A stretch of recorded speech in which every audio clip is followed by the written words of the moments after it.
భారత అంతరిక్ష పరిశోధన సంస్థలో ప్రస్తుతం శాస్త్రవేత్తలు వలసలు కలకలం రేపుతున్నాయి. ప్రతిష్టాత్మక గగన్యాన్ వంటి ఎంతో కీలకమైన అంతరిక్ష ప్రయోగాల మధ్యలోనే పలువురు సీనియర్ జూనియర్ సైంటిస్టులు వరుసగా సంస్థకు గుడ్ బై చెబుతుండడం ఆందోళన కలిగిస్తుంది. అయితే ఈ పరిణామాలపై కేంద్ర అంతరిక్ష శాఖ అప్రమత్తమైంది. కీలక ప్రాజెక్టులు అర్ధాంతరంగా ఆగిపోకుండా ఉండేందుకు వీలుగా శాస్త్రవేత్తల రాజీనామాలు, ముందస్తు పదవి విరమణ నిబంధనలను అత్యంత కఠినతరం చేస్తూ జూలై 14న అర్ధాంతరంగా ఒక కీలక ఉత్తర్వులు జారీ చేసిందని జాతీయ మీడియాలో కథనాలు వెలువడ్డాయి. అయితే ఇస్రో నుంచి ఎంతమంది వెళ్ళిపోయారనే విషయాన్ని అంతరిక్ష శాఖ అధికారికంగా బయటపెట్టినప్పటికీ ఈ సంఖ్య చాలా ఎక్కువగా ఉందని విశ్వసనీయ వర్గాల ద్వారా అయితే తెలుస్తుంది. ఇక సమాచారం ప్రకారం అయితే ఇప్పటి వరకు దాదాపు 100 నుంచి 120 మంది వరకు శాస్త్రవేత్తలు ఇప్పటికే ఇస్రోను వీడారా లేదా విడిచిపెట్టే ప్రక్రియలో ఉన్నారు.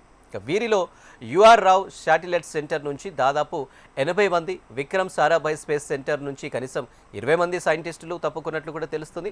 ఇక దీనివల్ల 2020 నవంబర్ నాటి పాత నిబంధన రద్దయినట్టుంది. అప్పట్లో గ్రూప్ ఏ సైంటిఫిక్ అధికారుల రాజీనామాలను ఇస్రో కేంద్రాల డైరెక్టర్లే నేరుగా ఆమోదించేలా వెసులుబాటు ఉండేది. కానీ ప్రస్తుత పరిస్థితుల నేపథ్యంలో ఆ అధికారాన్ని కేంద్రం మళ్లీ తన చేతిలోకి తీసుకుంది. ఈ వలసలపై ఇస్రో చైర్మన్ వి నారాయణ స్పందిస్తూ సంస్థల నుంచి ఉద్యోగులు వెళ్లడం సహజమే, అయితే ప్రాజెక్టులు మధ్యలో దెబ్బతిన్నకుండా చూసేందుకే ఈ నిబంధనలు తెచ్చాం. ఒకరు వెళ్ళినా మరొకరు ఆ బాధ్యతలు అందుకునేలా తగిన చర్యలు తీసుకుంటున్నాం అని ధీమా వ్యక్తం చేశారు.